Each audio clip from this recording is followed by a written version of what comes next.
Assalamualaikum warahmatullahi wabarakatuh. Kita dari akuntansi semester 4 akan mempresentasikan tentang sistem informasi manajemen tentang situsi pada situs bukalapak.com. Oke, langsung saja kita masuk ke dalam pembahasannya. Internet merupakan sebuah jaringan komputer global yang saling menghubungkan satu sama lain dengan menggunakan standar Internet Protocol Suite. Berdasarkan survei yang telah dilakukan oleh Asosiasi Penyelenggara Jaringan Internet Indonesia, lebih dari setengah penduduk Indonesia telah terhubung ke internet. Potensi internet digunakan tidak hanya untuk bertukar informasi saja, melainkan menjadi cara inovatif dalam pemasaran. Karena di zaman sekarang ini, masyarakat menggunakan internet untuk menjalankan bisnisnya. Hal tersebut menghasilkan pandangan mengenai perdagangan elektronik, khususnya melalui internet, atau bisa dikenal sebagai e-commerce. E-commerce merupakan perdagangan elektronik. Dalam hal ini, penyebaran, pembelian, penjualan, pemasaran jasa dan barang melalui iklan di TV maupun internet. Berkembangnya e-commerce di Indonesia terbagi menjadi beberapa jenis. Salah satunya yaitu situsi. Situsi merupakan transaksi jual-beli antar konsumen. Pada lingkup konsumen ke konsumen, bersifat khusus, berdasarkan transaksi yang dilakukan hanya antar konsumen. Konsumen juga membentuk komunitas pengguna suatu produk. Hal ini menyebabkan timbul berbagai macam perusahaan situsi. Salah satunya yaitu Bukalapak. Namun, masih terdapat keraguan konsumen dalam fenomena situsi ini. Karena dalam penggunaannya, terdapat kekhawatiran bahwa informasi yang diberikan tidak sesuai, sehingga muncul rasa tidak percaya dalam bertransaksi. Keraguan ini akan menghambat proses jual beli dalam situs ini. Bukalapak juga memiliki peran penting dalam hal ini, sehingga studi kasus ini berfokus pada tingkat kepercayaan antar pengguna e-commerce dengan Bukalapak. Hasil yang diharapkan dari pembahasan ini adalah untuk meningkatkan pelayanan dalam hal membangun kepercayaan konsumen pada fenomena bisnis e-commerce masa kini, terutama situsi. E-commerce adalah sistem pemasaran dengan media elektronik atau media sosial. E-commerce sendiri mencangkup distribusi, penjualan, pembelian marketing, dan servis produk yang dilakukan dalam sebuah sistem elektronika, seperti internet atau bentuk jaringan komputer lainnya. E-commerce bukanlah perusahaan jasa atau dagang, melainkan e-commerce sendiri adalah gabungan dari perusahaan jasa dan perusahaan dagang. E-commerce ini kegiatan yang terkait dengan internet dapat menjadi penggerak dalam memperbaiki ekonomi domestik melalui liberalisasi jasa domestik dan mempercepat integrasi dengan kegiatan produksi global. Dalam mengimplementasikan e-commerce, terjadi suatu integritas rantai nilai dari infrastrukturnya yang terdiri dari 3 lapisan. Pertama, lapisan sistem distribusi atau flow of goods.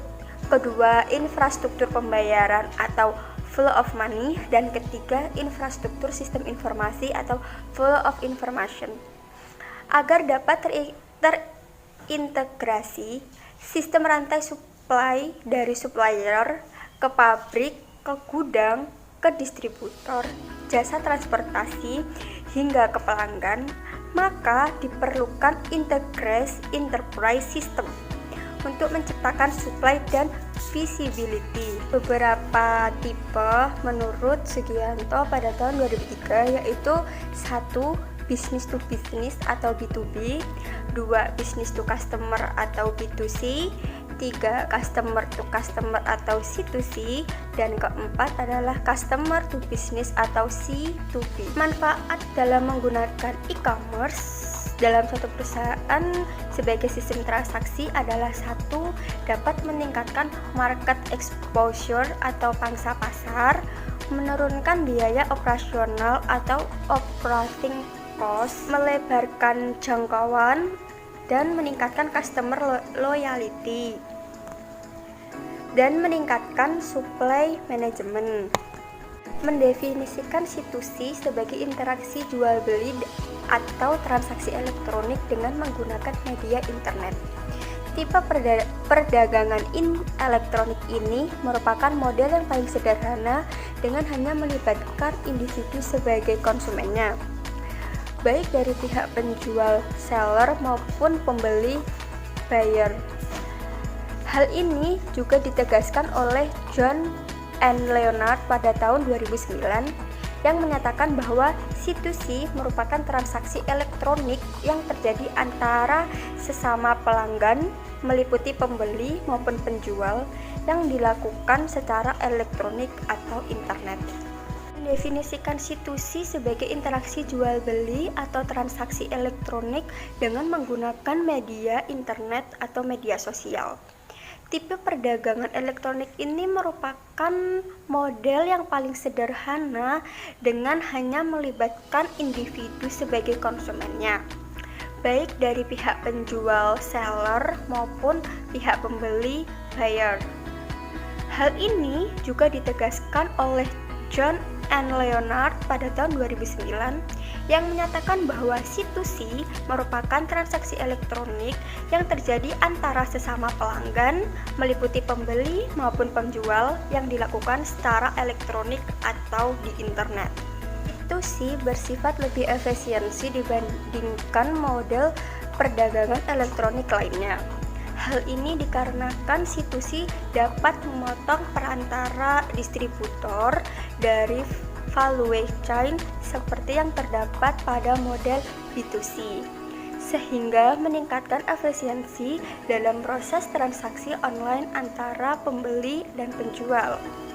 Lingkup konsumen ke konsumen bersifat khusus karena transaksi yang dilakukan hanya antar konsumen ke konsumen saja, seperti lelang barang. Internet dijadikan sebagai sarana tukar-menukar informasi tentang produk, harga, kualitas, dan pelayanannya. Konsumen juga membentuk komunitas pengguna atau penggemar suatu produk, sehingga jika ada ketidakpuasan suatu produk, maka akan segera tersebar luas melalui komunitas tersebut. Kepercayaan.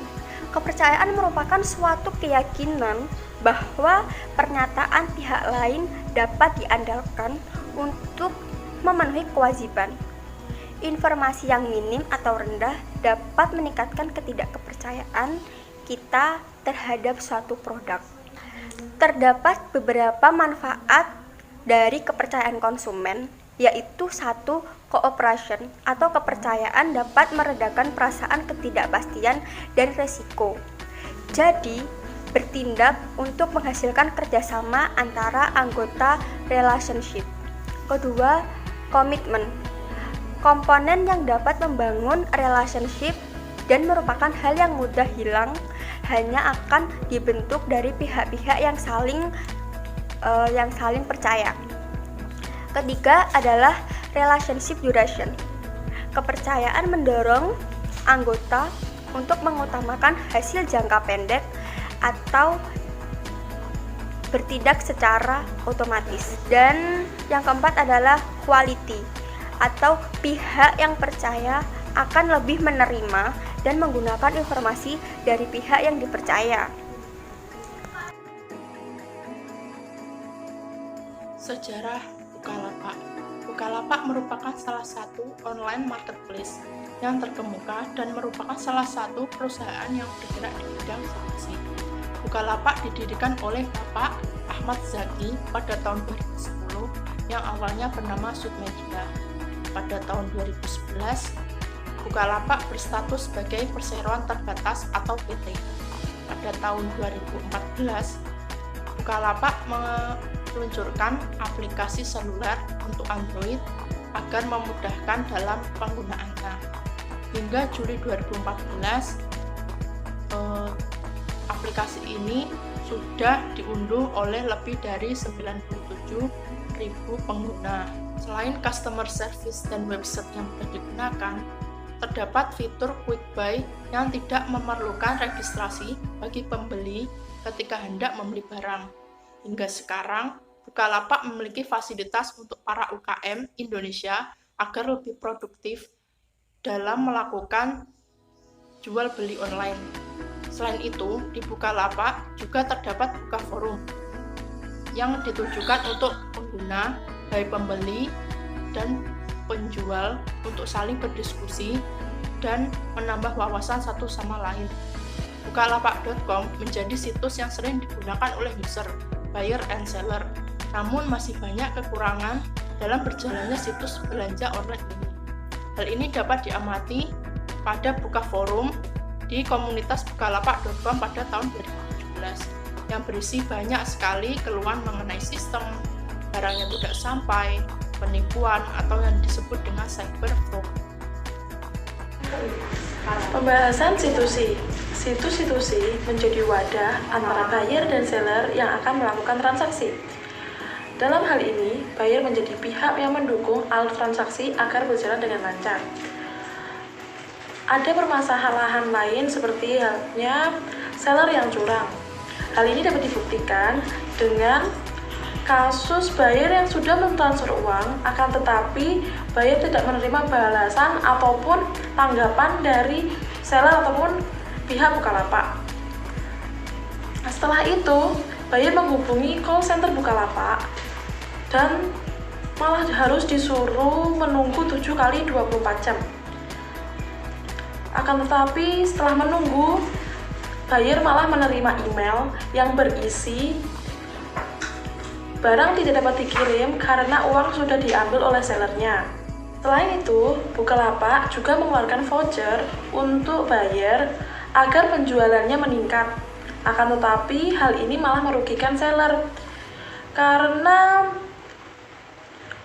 Bukalapak menduga adanya fraud yang dilakukan seller, namun kenyataannya malah tidak ada hal seperti itu. Permasalahan tersebut sudah dijelaskan sebelumnya, adanya hubungan antara situs Bukalapak dengan membangun kepercayaan kepada pelanggannya. Dengan masalah yang ada, tingkat kepercayaan yang dibangun karena masalah-masalah yang ada akan semakin menurun, sehingga akan berdampak buruk bagi perusahaan. Informasi yang disajikan masih memiliki banyak kejanggalan. Dengan adanya kasus tersebut, dapat menimbulkan pengguna atau konsumen cenderung mencari situs e-commerce lain. Dalam menanggapi permasalahan tersebut, Bukalapak pun menerapkan peraturan yang lebih ketat untuk seller maupun buyer dengan menambahkan divisi Trust and Safety dan menyiapkan program untuk meningkatkan keamanan. Dalam hal itu dibangun divisi yang terdapat anti-fraud yang bertugas melakukan penanganan, monitoring, analisa, ataupun pemecahan kasus yang terjadi untuk menghindari penipuan. Untuk meminimalisir masalah yang ada, Bukalapak pun mencetuskan sistem baru yang bernama Artificial Intelligence yang bisa menerima dan mempertimbangkan sinyal atau data transaksi agar dapat diketahui transaksi tersebut palsu atau tidak. Dalam hal itu, Bukalapak juga menyediakan Bukalapak Care, layanan driven, dan Buka Forum agar masalah-masalah tersebut dapat diatasi dengan baik. Sekian hasil presentasi dari kelompok kami, kurang lebihnya mohon maaf. Wassalamualaikum warahmatullahi wabarakatuh.